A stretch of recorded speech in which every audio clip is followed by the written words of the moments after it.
Hello everyone, I'm Brian. Today we're reacting to Should Humanism Expand to Cover Spirituality? HinduAcademy.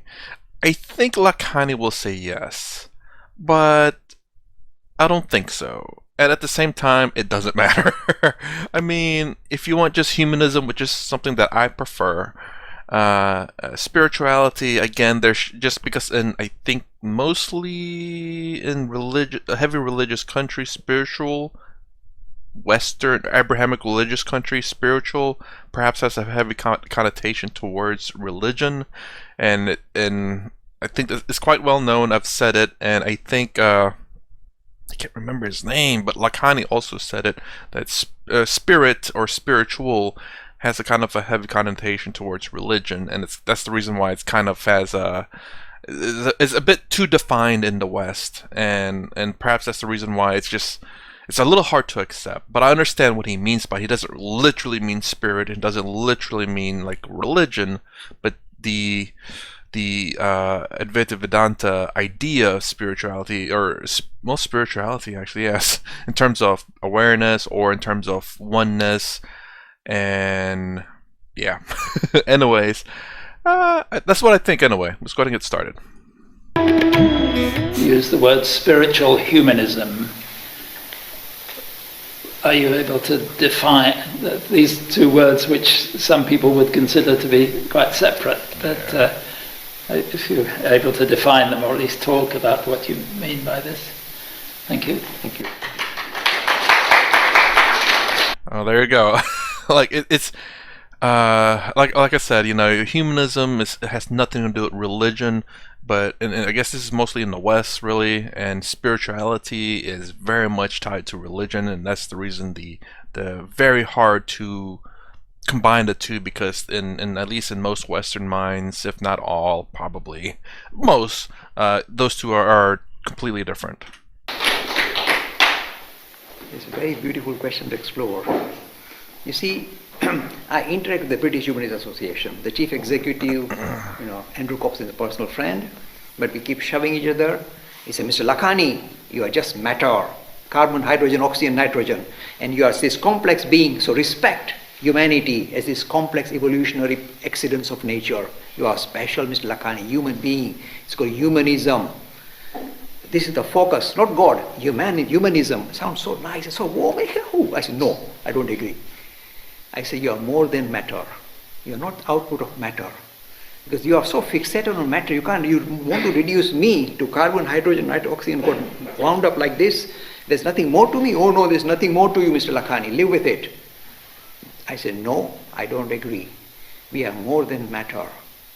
They said, no, we don't agree. I said, we are the spirit.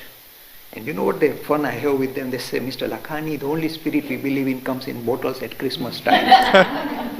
But I'm equally naughty. I said, yes, but the spirit I'm talking gives you bigger kick. Try it. So this is our true nature. So what is the story? Real quick with that one about whether we're just matter or not. To me, it doesn't matter. Like, even if you believe we are just matter, that doesn't change the facts of our capabilities, what we believe and what we choose to do in life. Whether we're more than matter or whether we're just matter, we can still do what we do. We can still end suffering, and then, you know, whether we are oneness with Brahman or whether we're just matter is irrelevant, in my opinion, because you'll find out at the end, I guess. And but the one thing that we can do is at least end suffering in however method that is, whether you believe in Brahman or whether you believe you're just matter or whether you believe in God or whatever it is. Again, so long as you're not harming other people and you make yourself genuinely happy and you're not being, I don't know, saddened, not being awful, it's fine. Whether I believe, like I said, my mindset's kind of in the middle, where we are matter, but maybe there is a little bit something more to us. Do I think that Brahman exists? Not in the same sense, but if you say Brahman is existence and Brahman is whatever it is that creates existence, that if it exists, it has Brahman in it, like atoms or something like that, then yeah, I could believe that. Atman, do we have this thing called Atman, which is Brahman, in terms of Advaita Vedanta's definition of it, not mine? I don't know. I mean, perhaps we do, perhaps we don't. I'm not sitting here going to try to figure that out. I'm going to practice things that reduce suffering, and maybe I get enlightened that way. I'm not aiming to be enlightened. I'm just aiming to reduce suffering.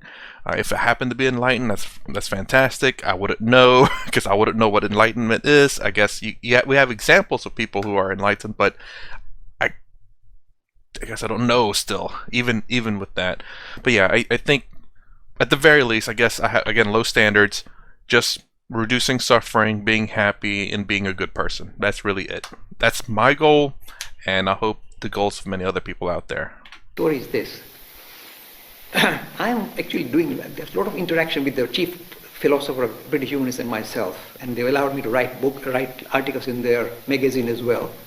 I'm saying it's time for you to give this very stodgy, lifeless vision of humanism as nothing more than matter and incorporate the word spiritual. They say, no. I say, I'm going to push it in. The reason is this. I am saying we are not material beings. This is, if you like, the Dawkins vision. We are not material beings aspiring to the idea of spirit so we can live better with each other, just conjuring the idea of spirit so that we can be better behaved. This is what they are suggesting, the humanists. This idea of religious is just basically a ploy to behave better with each other, but we are good human beings. They say humanism. I say no. We are not material beings just aspiring to spirituality. We are essentially spiritual beings on a material journey. This is called spiritual humanism. Do you know why I will win? It's a matter of time before I take Richard Dawkins on. The reason why I'll win is this. He's a biologist. I'm a physicist. And actually, when it comes to the nitty-gritty, physics can trump biology. Let me tell you how. Why I'm going to win. The biology system, Mr. Lakhani, is all to do with this DNA and the gene, and that's how life is all about. Gene wants to replicate. That's all that life is all about. Purpose of life, says Richard Dawkins, is replicate, keep reproducing. Okay. I said, no, hang on. The real reason why you got this DNA sitting like this, do you know what it's called in physics? It's called a quantum phenomena.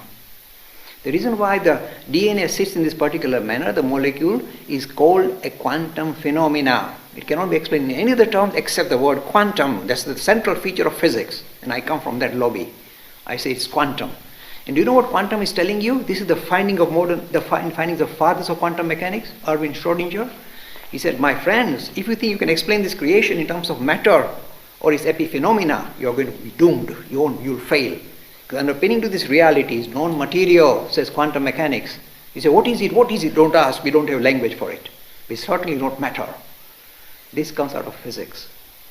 So when the time comes, I would simply say, but then this DNA, to explain it, you require quantum. So of course we need the quantum. Everything you got at the moment is built on quantum. You know that? Everything, all of the reality is based on quantum. The reason why the electron doesn't jump into the proton and disappear, merge, is quantum. The whole universe is held together by quantum. It's central in sciences. So I said that quantum is telling us underpinning to this reality is non-material. So if matter is just secondary phenomena, epiphenomena, why should I be fixated on it? You are fixated. I'm not fixated on it. I'm fixated on the primary phenomena. Underpinning to matter, that is essentially, we call it spiritual, like it or not. This is where we stand, and this dialogue is going to carry on. And hopefully, with your prayers, I may win. Wow, that was one wonderful video from Jai Bhai. Oh, real quick. I probably should look into a little bit into quantum.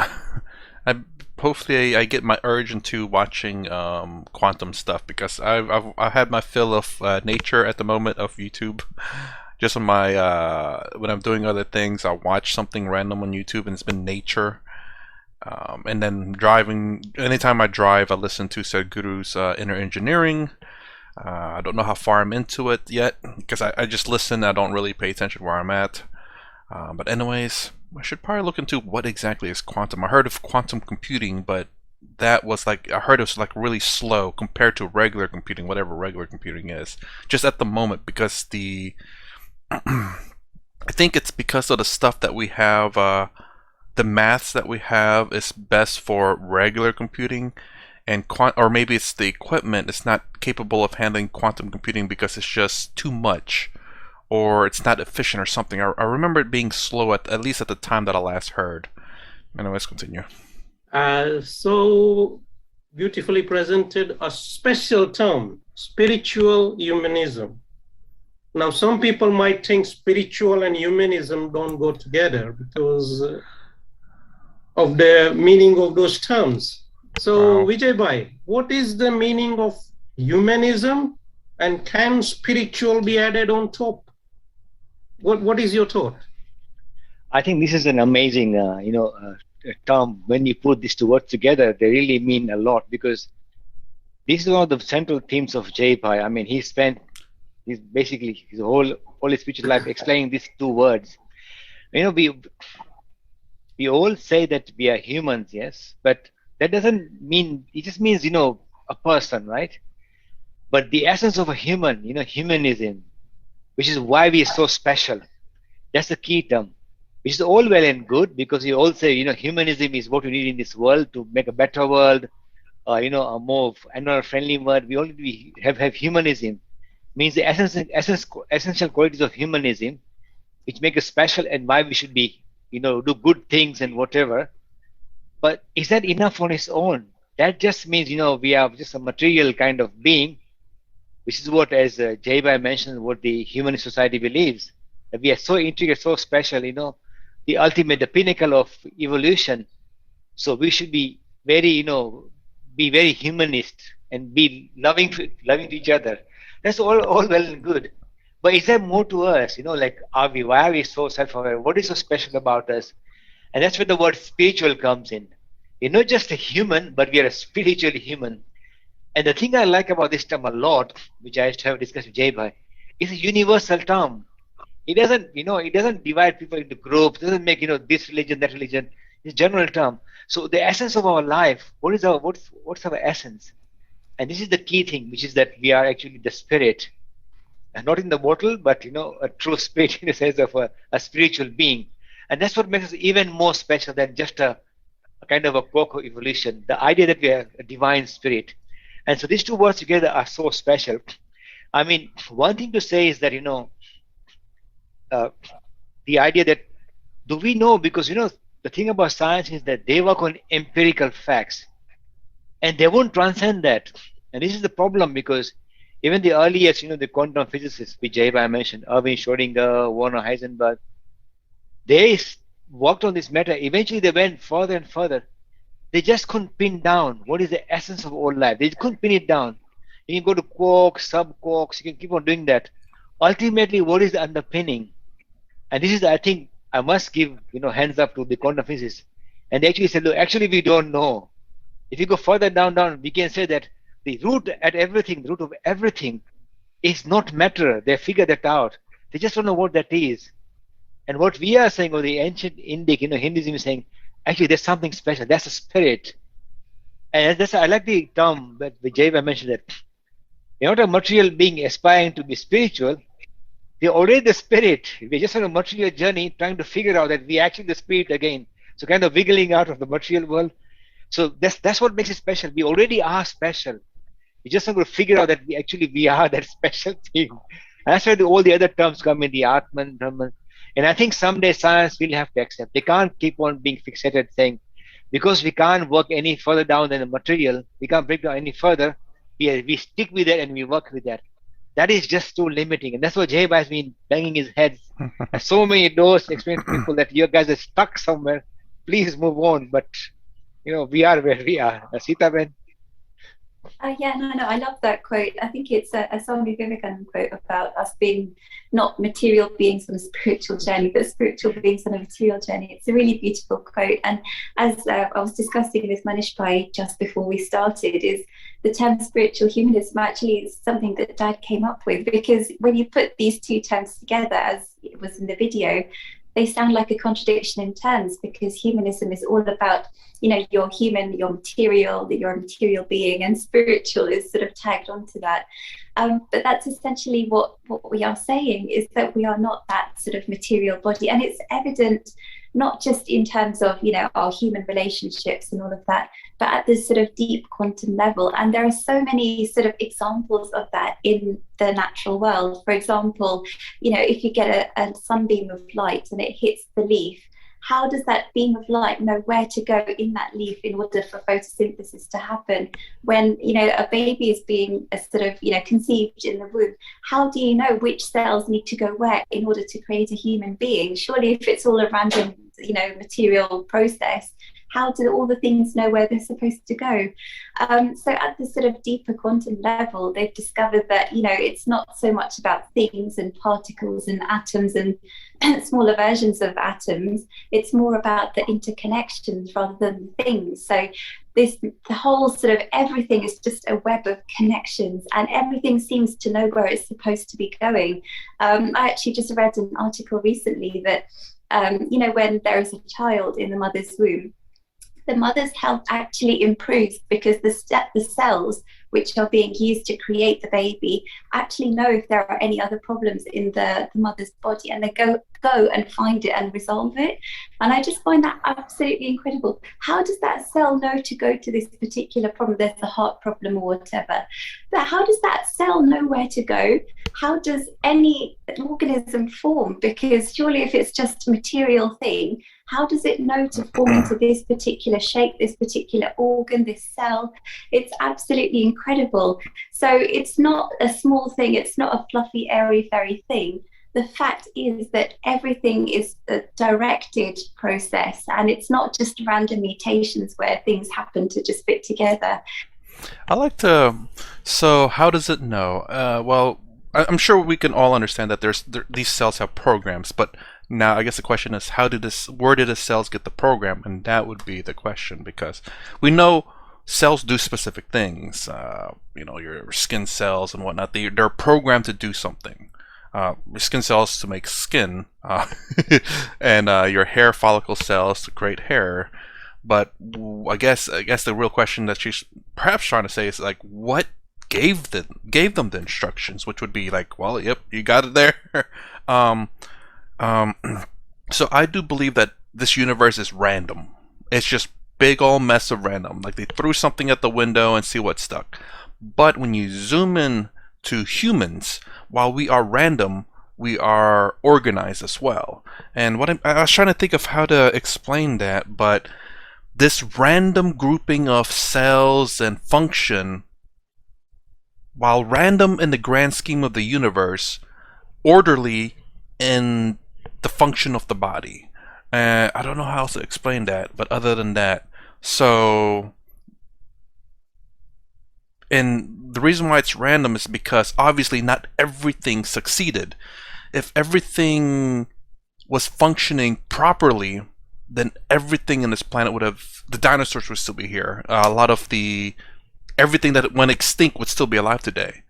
But the random events that occur that those organisms couldn't survive is what caused their downfall. I don't know how to say it properly, but the best thing I can say is that the universe is random. And when you drill down to very specific things, while they were randomly there, they're organized in a way that hopefully makes them succeed. Because obviously the dinosaurs could not survive and adapt. So that was their random mutation made them successful for a time period, and then that whatever they had that kept on developing was no longer successful.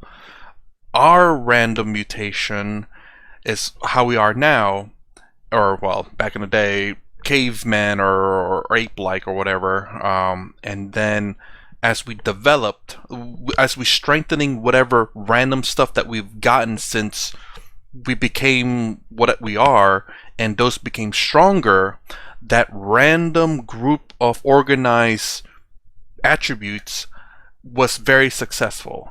So it's random and not random. Hopefully that makes sense. There is some directed process, and quantum helps us to understand that. I'm sorry, I'm not saying like I know everything, but that's how I assume it is, and it seems to make sense because again, there's like even like with newborn babies and stuff, there's still diseases that.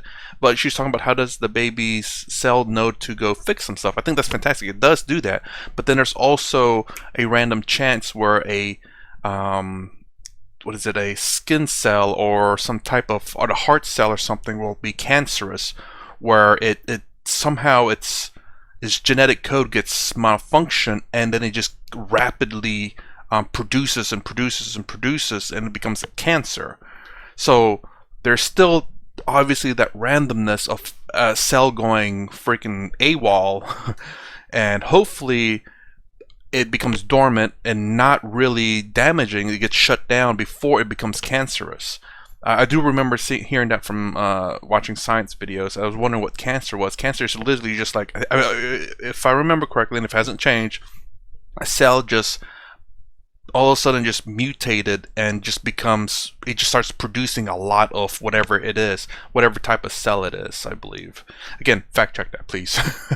But yeah, and sometimes they don't become cancerous, they just shut down or are dormant, and then sometimes they are cancerous and they start producing a lot of whatever they happen to be. So there is still, again, randomness in our body, even though every instruction is quite clear. I hope that also makes sense. Sort of very scientific way.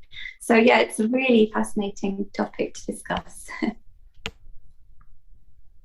It's so wonderful to hear, Sitabe and Vijay. First of all, the definition of spiritual humanism, and then the things Sitabe covered, photosynthesis, and this how when women is pregnant, how the cells automatically improve their health. It is amazing, and such complexity in the world, and science trying to find answers and to many questions and discovering all these wonderful facts, and we are not able to, or they are not able to pinpoint what is behind all this. And I think that's where Sanatan Dharma, Hinduism comes in, and they say it's the spirit manifesting and doing all these wonderful things. I'll say this: I don't like kind of like that, where it says, "Well, if science can't answer this, then this must be the answer." This is something that, again, Western religion or Abrahamic religion has always done. It's like, well, we can't explain the storms, therefore, Zeus. It's like, oh no, now we can explain it. So, oh well, so Zeus is not it. Zeus maybe still be doing it, but when science is very young still, and obviously it's limited by technology and the knowledge that we know. So eventually, maybe science will be able to drill down into the most minute of cells. But even then, that doesn't necessarily mean science. Science will never ever explain life, or what does it mean to be alive. That's not what science is meant to do. So definition of life, they can tell you in a molecular scale that this is the definition of life. It has these cells, has these proteins, these carbons, and whatnot. That's what all science can do. Science will say, oh yeah, you're depressed because these cells and these proteins and this carbons are doing all this stuff, and they can give you a pill for that. But science will never tell you how to live life, how to be happy, how to, well, they'll give you pills to make you happy, to make you not sad, and to make you sleep and make you awake, but not in a good sense. There's a lot of benefits to science, and science can help you in the short run. But in terms of what makes you happy and how to live a fulfilled life, science will never be able to do that. I do not believe science will, because that's not what science is about. Science is about discovering the material world, and that's all it really is. And it's so wonderful to see this and try to make sense of it is mind-boggling. And when it goes to the very complex or very when you go to very large or very small, that's where things get muddled, and you come up with something which science is not able to answer what is going on. So wonderful stuff. Jaybai came up with this spiritual humanism term, which is absolutely wonderful. But is this idea very new? Is this a new thing? Because this term is very new. Or has this idea always been in part of Hinduism, Sanatan Dharma, Sitaben? What's going on? Yeah, I mean, it really has. I mean, it's because, in ancient India, we weren't speaking in English and all of that. But these terms and these sort of concepts were present right from ancient times, because we understand, I mean, the definition of of everything is essentially spirit. And that's what Brahman is. Brahman means sort of vast, cosmic. So we're recognizing that the underpinning to everything is the same. It's that unity behind the apparent diversity that there is. And, we have all these sort of elaborate Sanskrit terms to describe it, but because we are living in a very sort of different world now where, there's a diaspora, we're kind of, speaking English as our main language, we have to sort of come up with sort of the English sort of versions which come closest to describing those very subtle Sanskrit words that we were using in ancient times. So that's why the term sort of spiritual humanism is beautiful, because it sounds like a contradiction, but it's actually pointing to the same direction that we were sort of saying since ancient times, that everything's essentially spirit. And what's so beautiful is that physics is actually coming to a similar conclusion, but it's sort of reluctant to do so, because the whole sort of the reason that science is at the stage it is today is because of all of the advances in terms of the material world. From a material framework, it's allowed such a tremendous amount of progress. The last few hundred years have been incredible, and they have changed our lives. So scientists sort of get attached to that idea. They get attached to the theories which have enabled all of these things to happen. But when it comes to quantum and trying to understand how these things are all connected, how does this cell need to go here and how does that cell need to go there? And there's no sort of explanation. I mean, Dawkins and this idea of random mutation, it can only take you so far. So it's incredible that at the heart of science, we are coming to this juncture where we're going to have to then make a leap away from the material, and physics eventually turns into metaphysics, which is really beautiful. But it takes a long time for the human mindset to change and to accept this reality which is there. I mean, if you say, oh, it's just airy-fairy and something you find in meditation, you might be inclined to say, oh, well, yeah, who knows, it could be true, it could not be true. But the fact that science actually coming to those kind of conclusions on its own, without reference to any religion or God or spirit or anything, really strongly suggests that there is something beautiful underpinning to it. And I think it's a beautiful thing that the world is not just matter, because it's actually pretty depressing. Matter is very crass and very awful, and things fall apart all the time, whereas the spirit is eternal and beautiful. So why not accept that beautiful reality of life? I find it kind of depressing that you said because we're just matter, it means we're crass and not beautiful. Even if we are just matter, we are still us.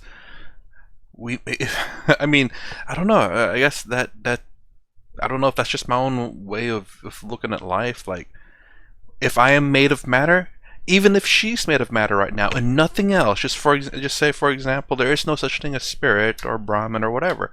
She is still who she is. She's not dull or depressed or anything like that. She's still who she is.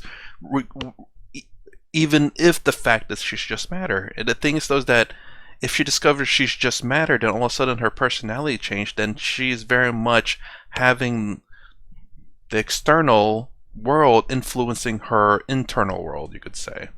And to me, if we're matter, I can accept that. If we're spirit, I can accept that. What are we? I have no idea.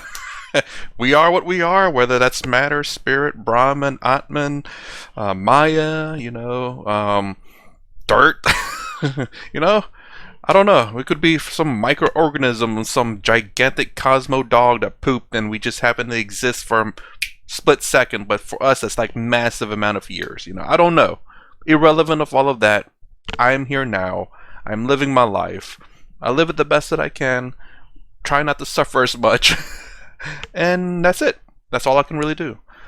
Again, and I hope a lot of people take that, like, regardless of what we are, regardless of what you believe, accept it for what it is and try to live a happy life. If believing in any gods, deities, items, objects, or nothing at all that's fine, in my opinion. Don't force your beliefs on anyone else. And if that makes you happy, then please do. And if people want to know how you're happy and you say, I believe in this or I don't believe in this, then please do share it with that person. I mean, that's how I live my life. I try to live my life. If I have any information and people ask me questions, I'll try to give it to them as best as I can. But I'll let them know that's my personal opinion. This is how I live my life until something better comes along, or if something else makes better sense for me to change my ways or views, then I'll do it. I am very much open to change, but I'm not going to change just for the sake of changing. It has to make sense. It has to improve my life.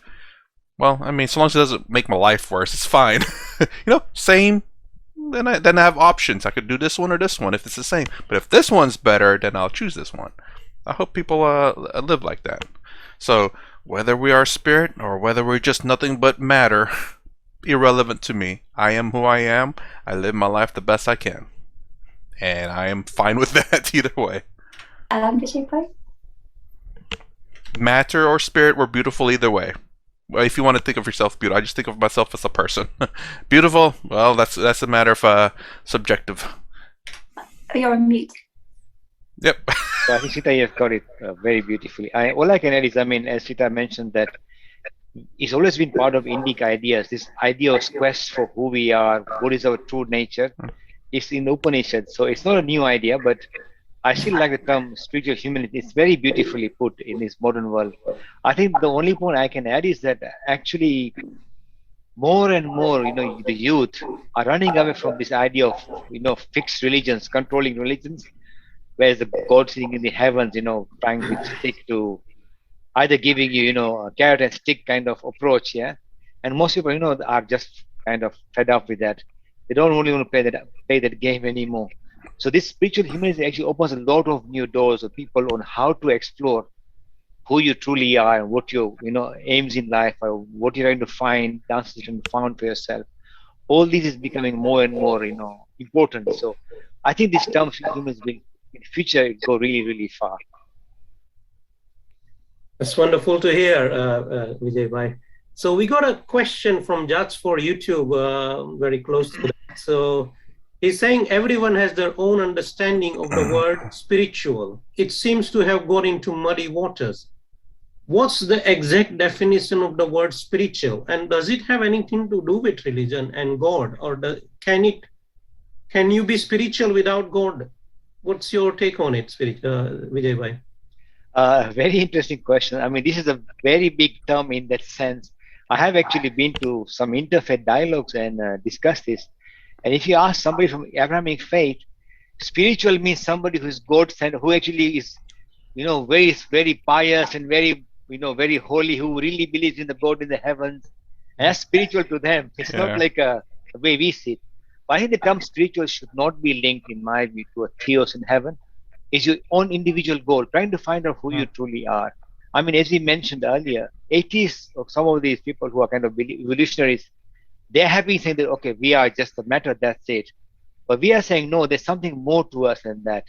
And that's what we mean by spiritual. There's something driving us. There's a force which percolates, everything in this universe. And that kind of binds us. Well, what is that force? And that is the key thing that we see as spiritual term. But yes, I agree that the term spiritual can be seen in many different ways by many different people. So I think one thing you have to be careful is, some people say spiritualism and spiritual. Be careful of it, because spiritualism is the ones when you hold hands, with a seance and see fine. So you have to be careful how you see that term. But the word spiritual has always been a central part of Hinduism as the Atman, the divine force in us, which actually drives, and this is what you're trying to find. And that's how we see the word spiritual.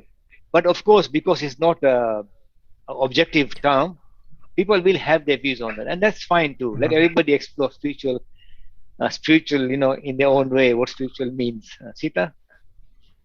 Yeah, I think that's actually the beauty of the idea of spirituality, is that you can't really put it into words, because it's meant to be beyond our sort of realm of existence, what we think is around us and everything.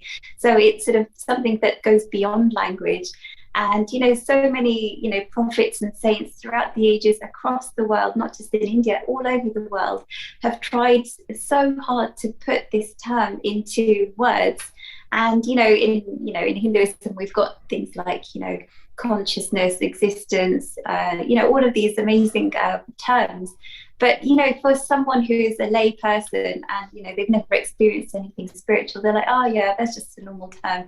But, it's just this mind-blowing experience that you can only actually experience for yourself. And the beauty of it is that you can sort of reach that experience through such a variety of different ways, that as we've talked many times, through any kind of religion, any sort of disciplined human endeavor, as we have said many times. So any sort of art or music or anything which really inspires you, you're kind of sipping from that nectar of spirituality. And the wonderful thing is that kind of happiness or bliss is completely different to the kind of happiness that you get from the material world, because the happiness you derive from the material world there's a limited amount of it, it's a fixed amount. And when you have that happiness, have that ice cream or have that, whatever nice experience, you're actually taking that away from somebody else. So if you're the last person in the queue to have an ice cream at the ice cream van, the person behind you isn't going to get it. So there's a limited set amount of happiness that can be derived from the material world. And by having it, you do get a temporary fizz, but you're ultimately taking that experience away from somebody else. Like suppose there's a music concert, everyone is rushing to get a ticket to that concert. You are by having that ticket, you are depriving someone else of having that ticket and having that happiness or whatever. So the happiness you derive from the material world is limited, whereas the happiness or bliss that you derive from the spiritual realm is unlimited.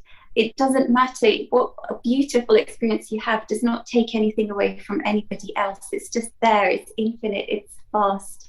And it's, that's the way that we can ultimately get that amazing happiness. You don't get that fizz and then that feeling of, oh, I shouldn't have had that ice cream. You get that buzz for a long, long time. And the more that we are able to sort of sip on that spirituality, the better quality of life we can have and the more spiritual progress that we can make. Again, my personal opinion here. I don't really like to say that you get unlimited happiness, or I like it more to believe, I guess, content or not suffering. I don't like to use those strong words, like, oh, if you do this, you're guaranteed unlimited happiness. You're like, holy crap, unlimited happiness. I don't know if I want to make a promise like that. Again, I genuinely love the word of you'll have peace or contentment, and I think that's, in my opinion, and I think this is the reason why but then again, I never really experienced that, so I don't know, but to me, contentment and peace, oh my gosh, that is so good, because to be at peace or to be content in life means so much. I wonder if it means so much more than happiness. Shouldn't, though. It shouldn't, but I'd rather be content than happy. Is that a bad thing? That's weird. I'd like to be happy, of course, but I guess maybe I'm settling. Maybe I'm settling for content and peace. I think I like to say that to people more so than, oh, you'll be in eternal bliss, you'll be forever happy, because I think people will put this idea of whatever you teach them, whether it be Advaita Vedanta or whatever it is, some Eastern philosophy, that they'll have eternal happiness. I mean, that's what, Abrahamic religions promises after death if you're good. So that's why, maybe that's the reason why I don't like saying that. But just to make that promise, and then all of a sudden they're like, oh man, I'm not getting this. I'm not even getting any sense of this. And it must not be working. It must not be for me, or it must not be working. But perhaps maybe saying content or peace, we're just like, you know what? I had a touch of that. I was, for like a second, I wasn't sad. Maybe it's possible, because that maybe it's a more achievable goal than like eternal happiness or eternal bliss. But I know bliss seems to be defined a little bit differently. I'm still trying to figure out how Sadhguru means it, or even Swami Taramananda. Like this bliss, it has been defined a few times, which seems to be slightly above contentment. maybe not happiness, but I guess it's still very loosely defined in my head in terms of what they mean by it. But bliss in my head, or how it's defined from what I understood it to be, happiness, like real ecstasy, like your mind's blown. and maybe that's the reason why I don't like to say bliss. And I think contentment and peace, I think everyone would want that. At the very least, contentment and peace. Even though they're not happy, they're not sad. And I like to use that more of a definition. And it seems to be more achievable, a reasonable goal for people who may never get fully into Eastern philosophy, but able to achieve some form of peace or contentment, and will continue to pursue. It's like, yes, I can do this at least for a short period of time, and if I continue to practice this, continue to pursue it, I can achieve more peace and contentment, and maybe perhaps more to this state of bliss that every Swami and Guru that I watch talks about. But yes, but to say bliss has a very strong definition, much like spirit in the Western world, and perhaps maybe the rest of the world, I'm not sure. That if they don't feel bliss, they may say, this is not for me, and it might turn them away. Again, opinion there. That's wonderful to hear, sipping the spirituality.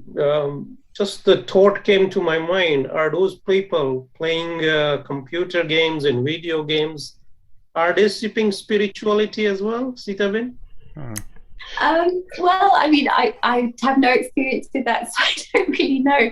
But I mean, maybe the fact that they are so involved in this activity, maybe they are sort of, forgetting all their sort of material surroundings and who they are and all of that. Maybe that's, like a concentrating your mind on it, then maybe it is. But the fact that I know that in computer games you're kind of trying to fight with other people and all sorts of things, so I don't know how that works, because you're trying to beat other people and blow them up and stuff, and I don't really know too much.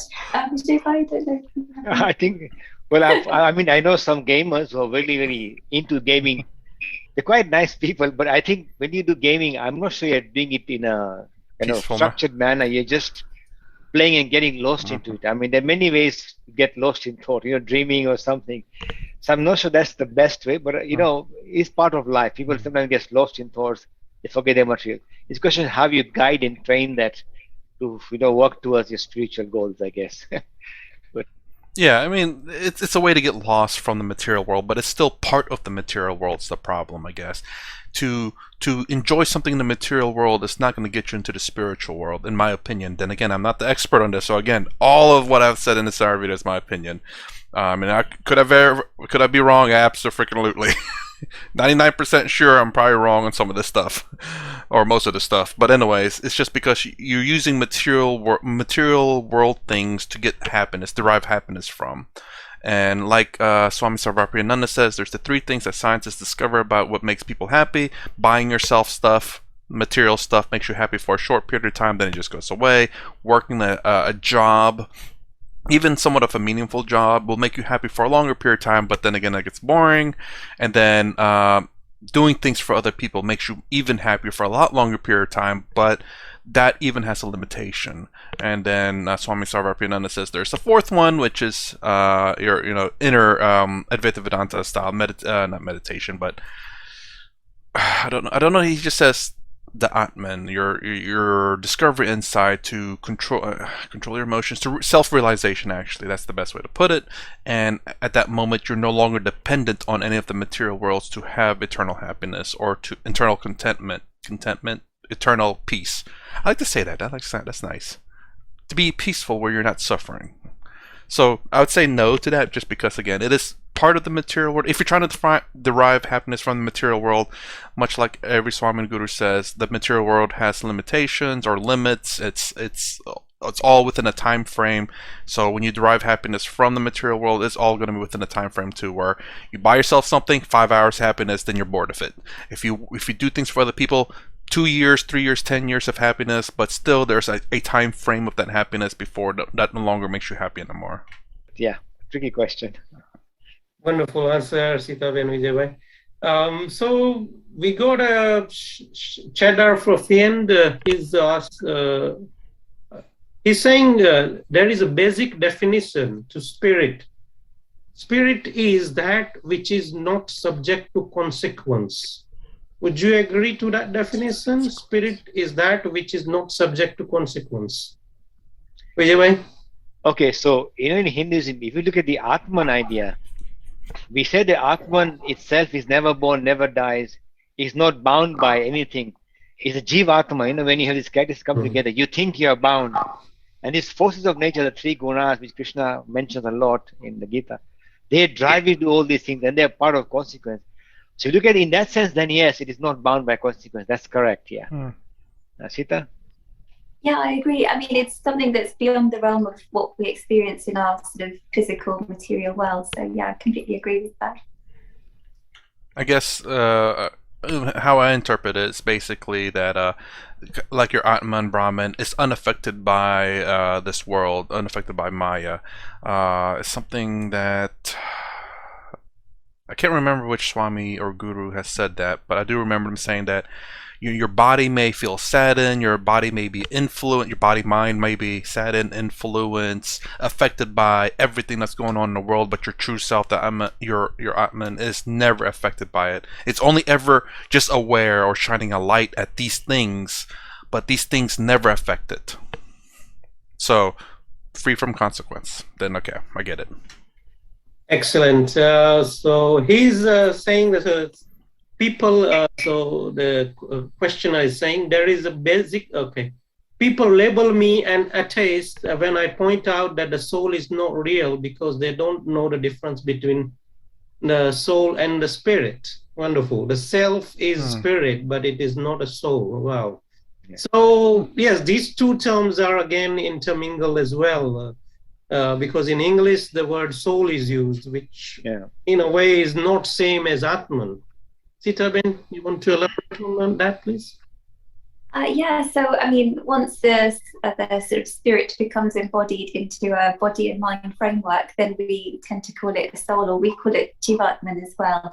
So, it's that little individualized, sort of personalized spirit, which we call soul, I guess. And, it's got its own character, it goes around, it's got its own identity. And then when that sort of Jivatman passes on to another body, that same character comes into the next body and that kind of thing. So that's how it progresses. But it just reminds me of that beautiful example that Dad has used many times, that, suppose you go to the seaside and it's a nice sunny day, and when you look on the crest of every wave of the sea, you see a reflection of the sun, and the waves are sort of tossing and turning and appearing and disappearing. But it's all about not recognizing that you are not just that reflection, you are actually the sun, which is at the top. So it's all about recognizing the difference between that. Vijay? Yeah, I think this is a very important distinction here, because I have had this argument actually, again with people who are from the kind of Abrahamic kind of faith, because their idea is that God actually creates the soul out of his love. Now, for the Indic faith, that doesn't make sense, because the essence of creation itself, as Chandra friend mentions, is a consequence of something. So when you the essence of creation, if you create something, it has to be in the material world. It cannot transcend the material world. So where the spirit is something that transcends, it's not bound by time and space or possession. So spirit is totally different. So the idea Sita mentioned, soul is Jivatman. That's how we see the soul, something which changes, which goes through struggles, and is bound by these, space and time kind of terms. That's why it's very difficult for, people from the Indic faith to understand how can you create something that lasts for eternity. It doesn't make sense, because that means that it's actually living eternity in time. Whereas what we are saying, Hindus are saying that the idea of spirit transcends the idea of space, time, and causation. As Sita mentioned, we're just stuck in a material journey. But actually, ultimately, we are not part of that, because in the realm of Maya or material existence, we have this space, time, and causation. But actually, we are beyond that, and that's the spirit. So I think there's a key distinction here, which is very difficult to explain if you brought up in Abrahamic faith, because the roots are different, I guess. But it's important to keep this distinction. I agree. Keep that in mind. Wonderful, Vijay Bhai. So, as we saw with Jay Bhai, when he talked to youngsters, the teens, the youths, they love this idea of spiritual humanism and the idea that there's something special about us. We are all spiritual beings. They agreed. And I think they all were very impressed by the whole explanation that Jay Bhai used to give them. And the question is, okay, if we accept we are spiritual being and the spiritual humanism terms sounds very nice, how do we practice in our lives, Vijay Bhai? Okay, I think the first thing is that we have to have that calling that, okay, I want to know who I truly am. Because if you're just going to spend your whole, life in material existence and you're so much engrossed in this, you will not come to that kind of, start the journey. But I suspect everybody in their life, at some point in life, they come to that state, they go, what am I doing here? Who am I? Am I just a lump of carbon or lump of matter? There's more to, and that's the start of your journey. Luckily for our Indian friends, we have vast number of, great men and women who have experienced this, Rishis and Rishikas, experience this stage. So that's a very good guide for us. Actually, we can actually do as well and try and find who we truly are. But yeah, it's a question that many people would take it more, seriously. Some people say, okay, I can't be bothered at the moment. But at some point in your journey, which is through many lifetimes, you will go for that goal and try and find out who you truly are. Sita? Yeah, I mean, I think everyone will sort of reach a point in their life where maybe not this life, maybe future lives, where they just find that they think that they're going to get happiness from a certain thing, whether it's going on nice holidays or cruises or getting a nice house and all of that, and people think that's all there is to life. But eventually you'll start realizing that fizz doesn't last forever. It's a temporary fizz, because then you start getting more worries. You're like, oh, how am I going to get insurance on this big house? What if some burglar comes and steals everything from my house? So sometimes you find that the happiness that you get from the material world comes with a whole load of extra baggage and stress as well. And when you sort of start realizing that, it makes you want to search deeper for answers, for a solution to the human condition, because everything that you sort of try and search for in the material world doesn't give a long-lasting answer, a long-lasting satisfaction. So that's probably when you would turn to a more sort of spiritual approach to life and think that it's not all about accumulating more and more wealth or achieving all these materialistic goals. There's much more to life than that, and that's when your spiritual journey starts. And it's one of those things that it's such an incredibly personal journey that you can't force it on anybody. If you try and sort of dictate to somebody that leave everything, abandon everything and go and meditate in the forest, they're all going to scream and run away.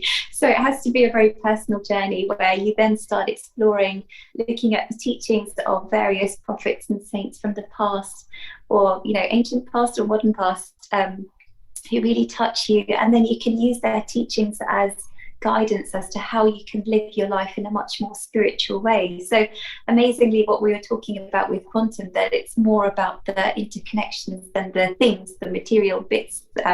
It's all about all of those interconnections. So you can translate that into your human relationships as well. So it's not all about me and acquiring more material things for me. It's about my interconnections. And amazingly, I think Dad has mentioned previously, Harvard University did a very extensive study on happiness, and they found that the thing which gives you the greatest happiness in life is not material things. It's actually the human relationships that you have. So the more varied human relationships you have, the greater your happiness, and I guess your spiritual quotient, in a way which you're using for, of course, goes up. So yeah, it just shows that happiness cannot really be achieved through the material world. It's essentially a spiritual thing, getting that happiness in that place.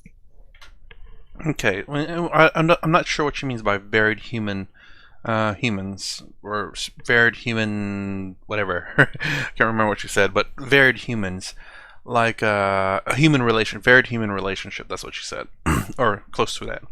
But I do remember also watching a study where people, like, I think they looked into Facebook, where there are people out there who have like 5,000 friends, or however many friends. But what they realize is that out of those 5,000, 10,000, 10 billions, or whatever amount of friends they have, only about 5 of them are about close friends. As in, because we can only devote so much time in a day to individual people, and we generally devote a lot more time to people that we're closer to, and we can only have about 2 to 5 close friends that we can devote a lot of time to. The more time you devote to someone, the closer they become to you. So obviously, if you devote 1 minute for 1,000 people, then you're not going to have a very close relationship with them, because you only devoted a minute of your time of the day to each one. But if you devote an hour or two to, say, 5 people, I mean, that's a lot, don't get me wrong, but, a longer period of time than a minute, then you generally develop a closer relationship with that person, and then you can have a very close friends with a very few people. And those are the relationships that last very long and that are generally people are very happy with. Of course, you'll get closer to friends that you tend to have more things in common than, of course, opposing point of views. But not all relationships are going to have 100%. Oh, we match in everything. It's going to be kind of like looking into a mirror, talking to a mirror. It's like, yeah, I agree with that. Yeah, is there anything we disagree with? Nope. Well, it's kind of boring, but you'll always have there. I think there's going to be a fine line of how much of you disagree with, which will be perfectly acceptable and fine. As a matter of fact, probably appreciated, because it challenges your minds and your ideas. That you're not just you record. I like this. I like this. I like this. Pause. What do you like? Play. You're not just not hearing an echo or anything like that. Anyways, I'm going to pause right here. If you like my content, please consider subscribing. Thumbs up, thumbs down below. Thanks for watching. I'll see you in the next vid.